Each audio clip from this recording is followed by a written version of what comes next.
चेतन परमात्मा की सर्वात्मता।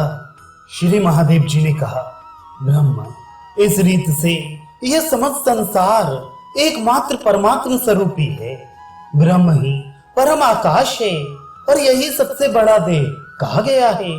इस परम देव का पूजन सबसे कल्याणकर है। उसी से सब कुछ प्राप्त होता है। वही समस्त जगत सृष्टि के आरोप का अधिष्ठान है और उसी में यह सब व्यवस्थित है। स्वाभाविक आदि अंत से रहित, अद्वितीय, अखंड, नित्य परमानंद उसी एकमात्र देव के अर्चन से प्राप्त होता है।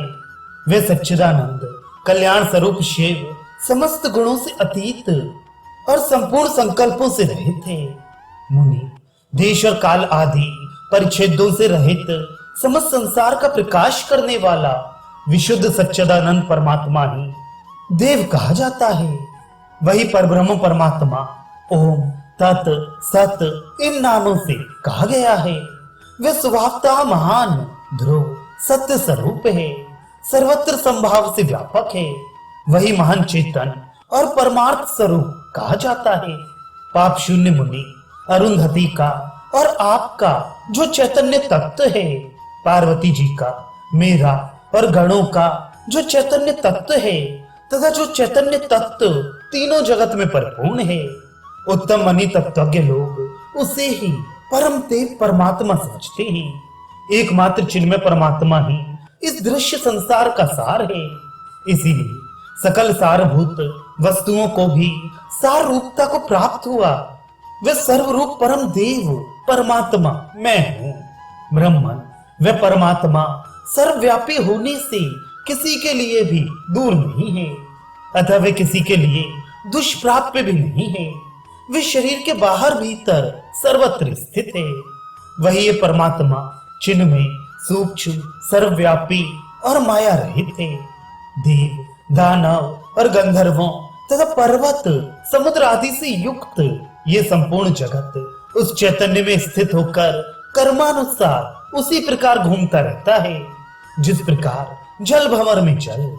ब्रह्मन चिन्मय परमात्मा ने ही गदा, चक्र आदि आयुधों से युक्त चतुर्भुज विष्णु रूप से समस्त असुर समूह का उसी प्रकार विनाश कर दिया था जिस प्रकार वर्षा ऋतु इंद्रधनुष से युक्त मेघ रूप से आतप का विनाश कर देती है।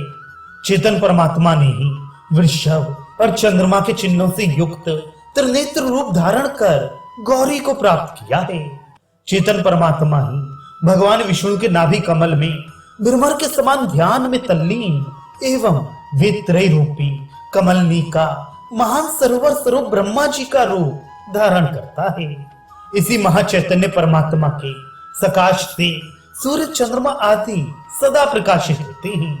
निर्मल चेतन रूपी चंद्रबिंब में खरगोश की तरह संबंध प्राप्त कर ये जगत में स्थित पदार्थों की शोभा सर्वत्र दिखाई पड़ती है। भद्र सुनो, यद्यपि इस देह रूपी वृक्ष में हाथ पैर आदि अपने अंग ही शाखाएं हैं और केशों का समूह ही सुंदर लताओं का समूह है, तथापि ये वृक्ष क्या पर्याप्त रूप से चेतन के संबंध के बिना किसी तरह शोभित हो सकता है? चराचर पदार्थों का निर्माण करने वाला भी ये चेतन ही है, दूसरा नहीं। इसलिए एकमात्र चेतन ही अपने संकल्प से जगत रूप में प्रकट है। ब्रह्म वस्तुतः इस शरीर में दो प्रकार का सर्वभूत स्वरूप चेतन है। एक तो चंचल स्वभाव जीवात्मा और दूसरा निर्विकल्प परम चेतन परमात्मा। वे चेतन परमात्मा ही अपने संकल्प से जीवात्मा के रूप में अपने से भिन्न सा होकर स्थित है।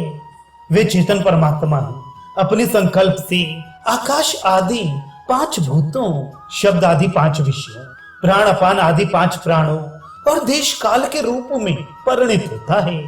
सच्चिदानंद घन ब्रह्म ही नारायण होकर समुद्र में शयन करता है।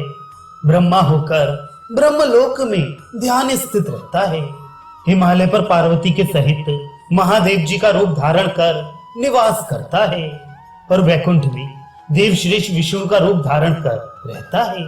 वह परमात्मा ही सूर्य बनकर दिवस का निर्माण करता है, मेघ बनकर जल बरसाता है, वायु बनकर बहता है, सबका आत्मा सर्वत्र व्यापक एवं अपनी समस्त संकल्प शक्ति के प्रभाव से सर्वस्वरूप होने के कारण वह चिन्मय ब्रह्म जगत रूप हो जाता है। वास्तव में तो वे विज्ञानानंद परमात्मा आकाश से भी बढ़कर निर्मल और सूक्ष्म है।